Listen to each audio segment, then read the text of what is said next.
Hi friends, భగవద్గీతలో ద్వితీయోధ్యాయం సాంఖ్యయోగంలో 42వ శ్లోకం చెప్పుకుందాం ఇప్పుడు.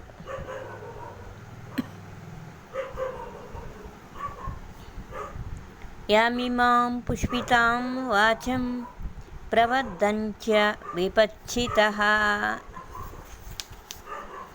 వేదవాదరతాః పార్థ నాన్యదస్तीति వాదినః కామాత్మానః స్వర్గపరా జన్మకర్మ ఫలప్రదాం క్రియా విశేష బహూలాం భోగైశ్వర్యగతిం ప్రతి భోగైశ్వర్య ప్రవక్తానాం తయా పహృతచేతసాం వ్యవసాయాత్మికా బుద్ధిః సమాధౌ న విధీయతే. ఇప్పుడు దీనికి అర్థం చెప్తా.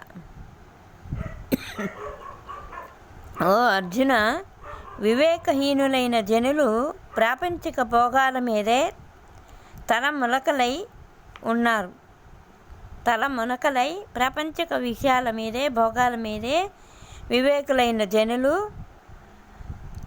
ఉన్నారు.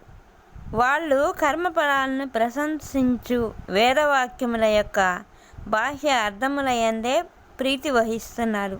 బాహ్య వ్యర్థాలంటే వ్యర్థమైన ఈ బాహ్య శరీరం పైన ఈ భోగాలు, వీటిని చూస్తూ అరే ఈ శరీరం నాదే కదా, ఎప్పటికీ నాకేమి, నాకు ఈ నగలున్నాయి, ఇవన్నాయి అవన్నాయి, నేనే అనుభవిస్తున్నా, నాకేమి అనే ఒక అహంకారంతో ఈ కర్మఫలాల్ని బాహ్యాన్నే చూస్తూ, బాహ్యం అంటే పైన శరీరాన్నే చూస్తూ ప్రశంసిస్తూ వేదవాక్యాలని మంచి వాక్యాలు, వేదాలంటే 4: యజుర్వేదం, ఋగ్వేదం, సామవేదం, అథర్వణ వేదం. ఈ వేదాలన్నీ భగవంతుడికి ఇష్టం. ఈ వేదాలన్నిటిలో మంచి మాటలు ఉంటాయి కాబట్టి వాటిని పక్కన పెట్టి ఈ మానవులు, వివేకమైన హీనులు అందరూ కాదు, ప్రీతి వహిస్తున్నారు. ఏది బాహ్య శరీరం గురించే, భోగాల గురించే ఇష్టాన్ని చూపుతున్నారే కానీ పైన నీది నాది అని వాటి అంతరార్థాల జోలికి పోయేవాళ్ళు ఎవరూ లేకుండా పోయారు. స్వర్గానికి మించినది లేదని, అదే పరమ ప్రాప్తమని అనుకుంటున్నారు వాళ్ళు.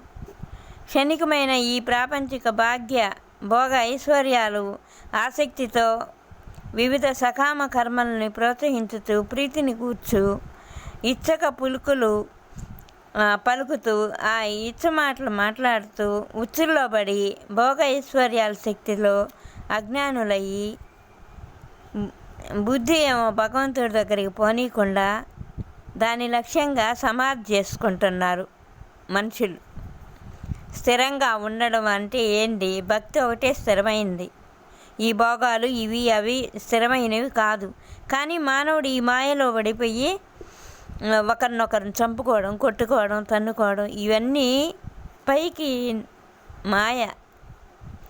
సరే, రేపు చెప్పుకుందాం కొరవ.